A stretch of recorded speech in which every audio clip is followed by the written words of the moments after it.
Fixed bead rings, seamless rings. We're going to go through how to take them out, how to change them, coming up next on Body Piercing Basics, episode 114. So you might want to stick around.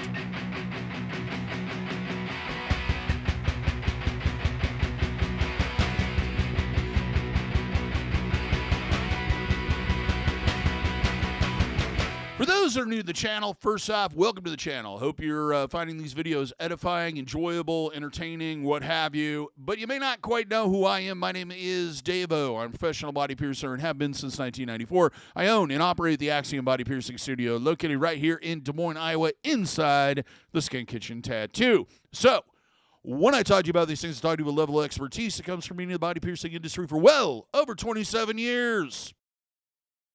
What we're going to talk about today is two styles of rings. Both of them kind of open and close the same, so I decided that, why not have them be the focus today? And that is fixed bead rings or beaded rings. And the other one is seamless rings. With fixed bead or beaded rings, there is a ball soldered to one side of the ring that with a little indentation that the other side of the ring kind of locks into. With seamless, usually they can be anything from just a flat, blunt end-to-end kind of situation, or there could be a little gap there, or they could be the kind that kind of lock together. One side's kind of cone-shaped or dome-shaped, I guess would be a better way, and the other side has an indentation. These are fairly common pieces of jewelry and often used in smaller gauge piercings as a substitute to catchy bead rings. They can be a little easier to change, a little bit more useful and easy, user-friendly, so to speak. They do need to be annealed, and what annealed is where the temperature of the metal is brought up to a high temperature to the point of almost melting, and then cooled down rapidly so that the metal is more flexible and easier to bend. However, there is titanium ones that are a lot harder to move and require pliers to bend back and forth. So we're going to go through basically what you would need first off. Some things that I would suggest. First thing is clean hands. I would suggest you wash those really well to get any oils or anything that's off there. Plus, anytime you change jewelry, there's always a possibility of causing a tear in the piercing. So it's always a good idea to not introduce any type of foreign pathogen. And you do that by washing your hands before you handle it. The next thing is going to be exam gloves. Latex, if you're not allergic. If you're allergic to latex, then you want to get something else like nitrate. One of the reasons why I suggest gloves is because it gives you a little bit more grip on the jewelry. The jewelry, if it's good quality, has a very high finish, which is very slippery. So the more grip you got, the better. If you can't find the gloves, wash your hands really well and get all those oils off there so that you can grip it well. In our last video I did on catchy bead rings, somebody suggested not only washing your hands really well, but taking a clean paper towel and dampening it to get a grip. That can work too. So that might be another possibility if you don't have anything readily available. That's another option. The next thing is water-based lubricant. Whenever changing jewelry, it's a good idea to have some type of lubricant that's going to make the transfer easier and make the jewelry slide in without causing any friction or problems with that existing piercing. I like Surgilube. You can find other brands or other types. Mainly what you want to look for is anything that's water-based that doesn't have any additives in it. Like, for example, you don't want anything that has any warming gel qualities, scents, perfumes, spermicide, of course, or anything else in it. Just plain water-based lubricant. Now, the other thing is a flat surface to set up your tools in your area. The best way to do this is to take a cookie sheet or a baking pan that has kind of that rounded edge or anything that has a side to it. The reason why I say this is usually jewelry has a tendency to kind of fly away. This particular style is not as prone to it as like things that have rounded ends or things that you're taking, or like catchy bead rings. But it's a good idea to kind of have that area that's set up where you don't have to worry about things flying across the room or falling on the floor. Now, to just make that a little bit cleaner, what we're going to do is we're going to disinfect the surface of that pan or surface, and then we're going to put some saran wrap over that and then a clean paper towel over that. If you're doing this on the kitchen sink or in the bathroom sink or what have you, I would also suggest putting a towel in the sink. Just in case that pops out of there, it's not going to immediately go down the drain. One final thing, especially if you're dealing with titanium or unannealed stainless steel or anything that's going to be very difficult to bend or you're unable to bend, and that's pliers. I would love it if everybody on the planet had brass pliers like the ones I use in this video. However, that's not always the case. A at-home remedy to that would be to buy a pair of needle nose pliers that you only use for piercings in jewelry. Then tape the ends of it with medical tape, spongy medical tape, to avoid scratching the jewelry or damaging it. Now let's move on to the purpose of this video, which is removing and changing jewelry.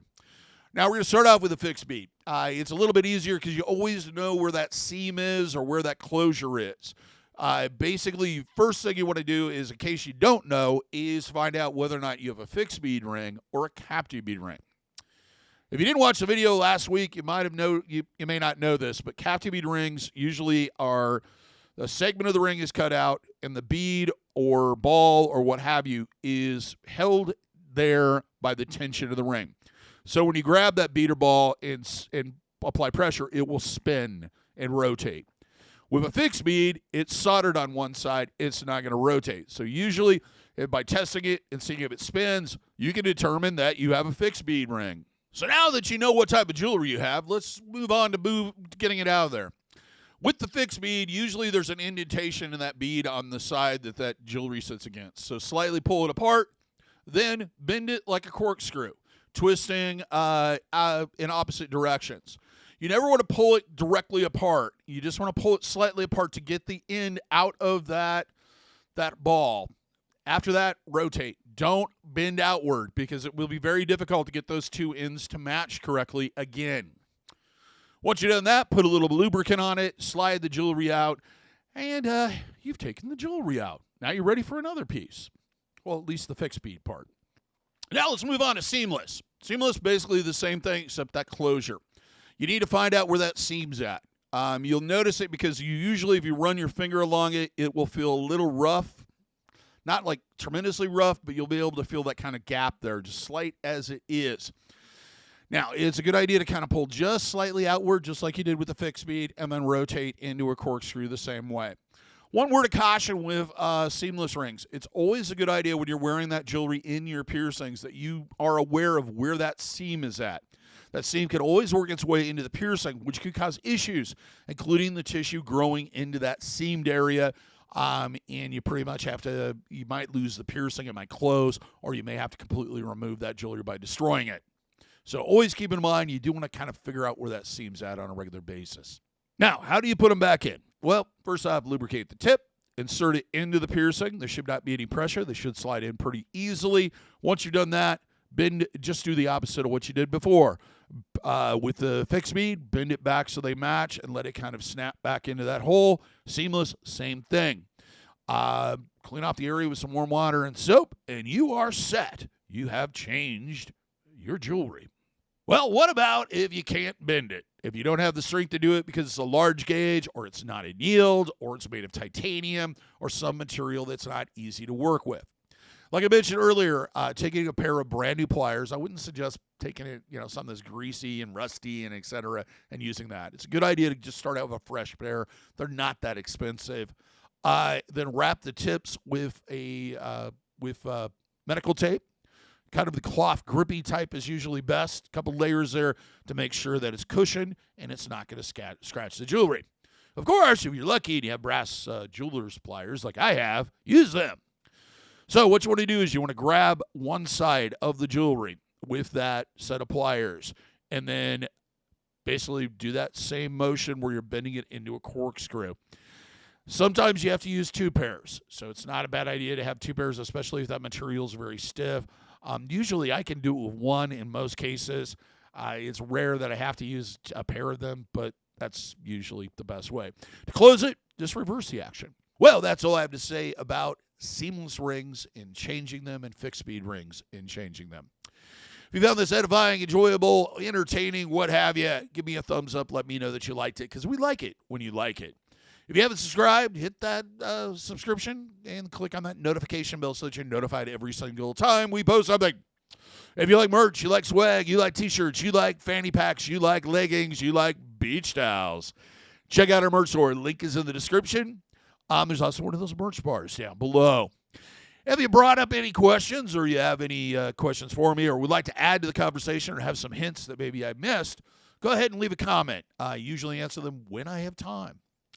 Till next time, here's hoping all your piercings heal with ease and without a single issue. And if you're in the Des Moines, Iowa area, I hope to see if your body piercing needs in the future. Have a good day, everybody. Take care. Thank you for watching, and we'll see you in the next video, possibly this one.